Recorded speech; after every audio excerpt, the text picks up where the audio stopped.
Okay, guys, this is very concerning, and a lot of Americans aren't even aware of this. Take a look.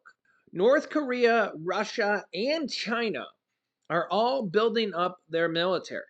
And, well, look at this. North Korea shows off its largest ever number of nuclear missiles at nighttime parade. Yeah. So they're literally showing the world nuclear missiles, and they've been test launching more and more missiles here on a monthly basis, showing the world, and it's really starting to become a serious thing here. Yeah, and just take a look at these missiles. Look at the size of these things. And just remember what one of these things can do. One of them. I mean, these are nuclear. And remember, North Korea is not our friends. They're surely not on our sides. And it's growing more and more concerning. And you can see the headlines here from the New York Times. North Korea urges preparedness for war as they display their new missiles. Preparedness for war is what North Korea is preparing for. The question is, what do they know? What are they preparing for?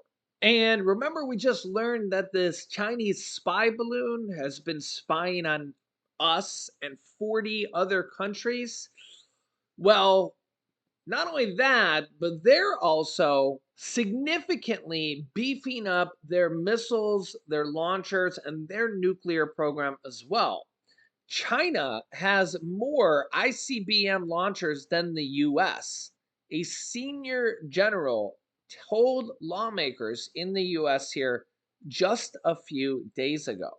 You can see here a senior American military officer notified lawmakers in January that China has more land based fixed and mobile intercontinental ballistic missile launchers than the US, according to a letter sent to Congress from General Anthony Cotton, commander of the U.S. Strategic Command, which oversees the U.S. nuclear arsenal.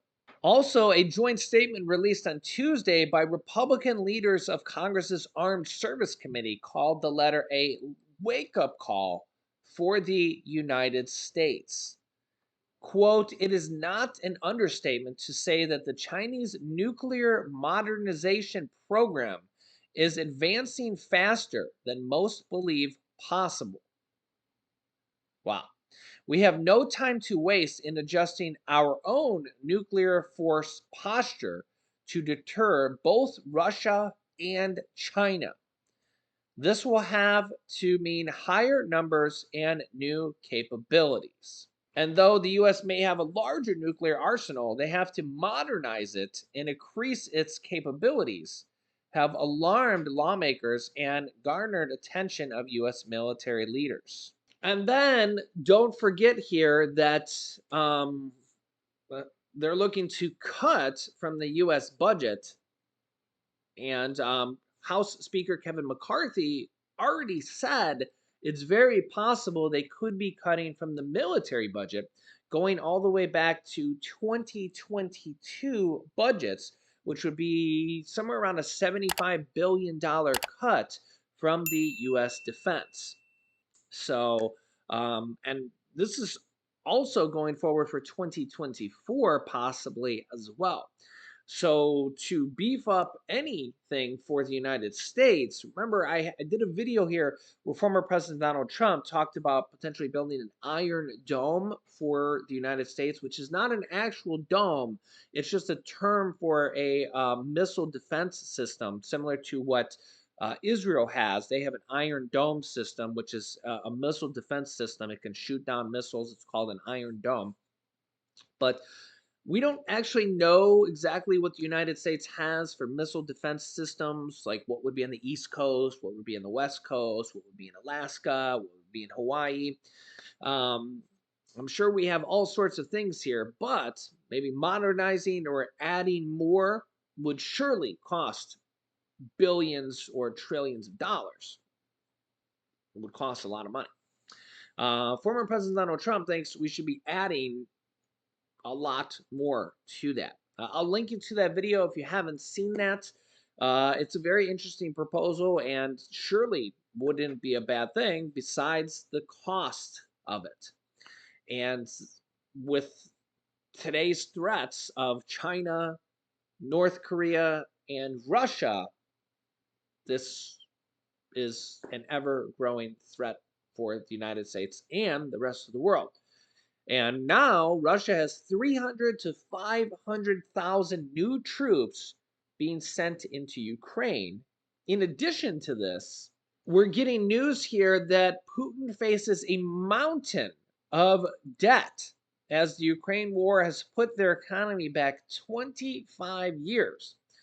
So, as they're basically facing this new debt, just like the United States is facing a mountain of debt, they're probably wanting to end the war sooner rather than later because the more debt you face, the longer the wars go on, the more it costs your country. And they're coming up on the 1 year anniversary here on February 24th.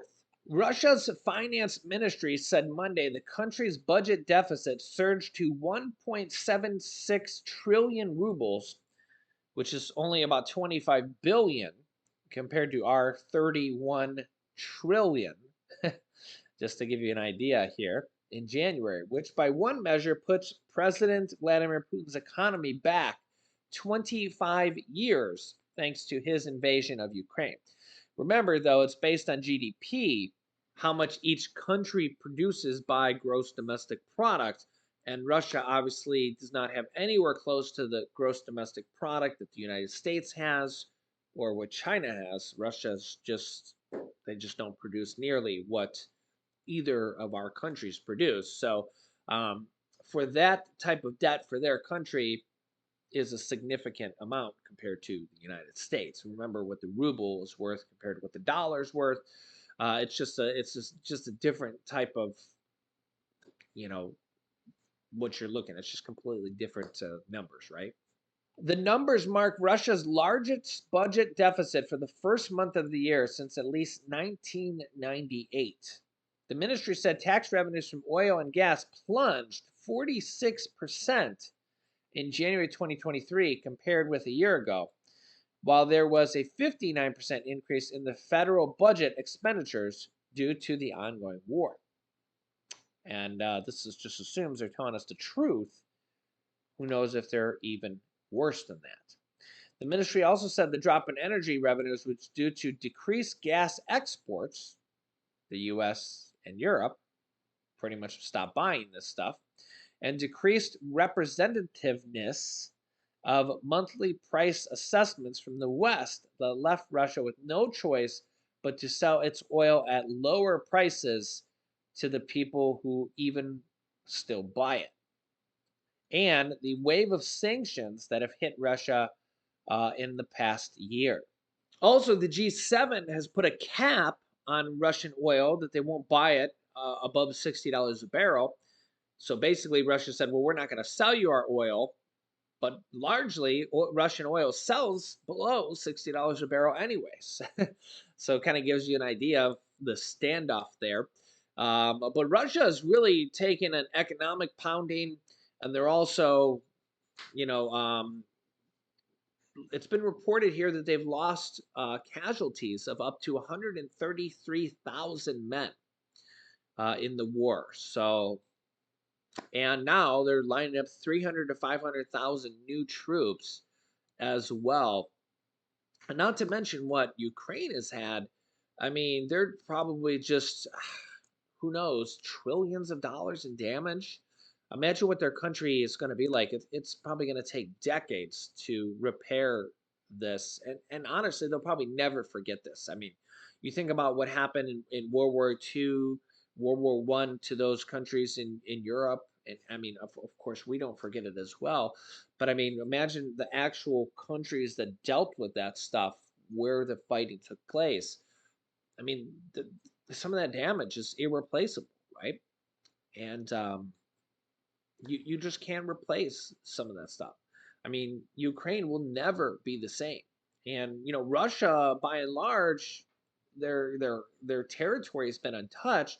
But think about all the families that are losing family members, and largely Russia could have just left Ukraine alone.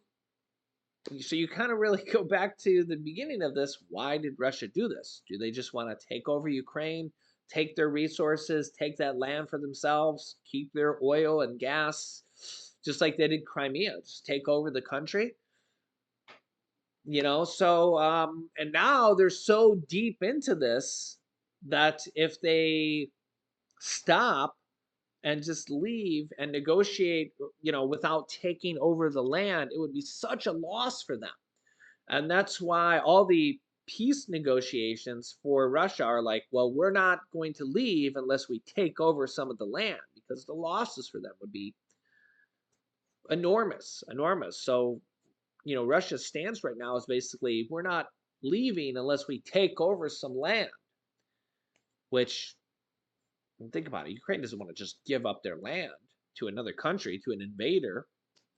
So that's kind of where we're at. And we're coming up on a 1 year anniversary, and we're expecting a massive, massive attack from Russia here. And, you know, Russia looks at US and all these other NATO countries as the enemy because we're helping them, or, Ukraine. So you got to kind of think that, could this backfire on the US one day and the other NATO countries? Now, the US, I mean, we have the most powerful armies, and Army, Navy, Air Force, and also we spend more for our armies, Army, Navy, etc., than the next 8 countries combined every year, dollar wise. Yeah, so we spend a lot, but we're also protected by 30 countries in NATO. So basically, the NATO treaty says if you attack any country in NATO, the 30 countries in NATO, by the way, I'll show you here. Here's the list of the 30 countries in NATO. In 1949, there were 12 founding members: Belgium, Canada, Denmark, France, Iceland, Italy, Luxembourg. And you think of Italy, from World War II. Um, Interesting there, Netherlands, Norway, Portugal, and the United Kingdom and the United States. The other member countries are Greece and Turkey, added in 1952, Germany in 1955. What a difference, what a change there, right? Spain in 1982, Czechoslovakia, Hungary and Poland in 1999, Bulgaria, Estonia, Latvia, Lithuania, Romania, Slovakia, and Slovenia in 2004, Albania and Croatia in 2009, Montenegro in 2017, and North Macedonia in 2020, which was just a few years ago. Also, just a few months ago, Finland and Sweden were voted in by the United States to be added to NATO, but all of the other countries, and the process has not yet been completed. All the other countries have not voted them in yet. So it has to be unanimous to vote these other countries in. So Sweden and Finland have not been added to NATO yet. So we could have 2 more countries in NATO, which, remember, the NATO kind of law is if one country is attacked by any other country, it's a declaration of war against all the countries in NATO. So you guys can let me know your thoughts here on this, and I'll keep you up to date here with everything going on here in our country on a daily basis. So if you haven't yet, make sure to subscribe to our YouTube channel. Just click the subscribe button, then the bell icon, so you don't miss out on any new videos that come out here every day at 10 a.m., 3 p.m., and 8 p.m. Eastern Standard Time. Also, thanks so much for liking and sharing these videos so you can hear the truth. I show you the details right here on the screen every single day. Here's some videos you can watch next. Here is a list of cuts that Republicans have announced that they want to cut in the budget deficit negotiations. You can click here to watch that video, and a lot of it comes from average everyday people's pockets, and I'll show you right here on the screen. Also, here is a video with President Biden confirming some details on Social Security and Medicare. So click on one of those videos next. Thanks for watching, guys, and I'll see you in the next video.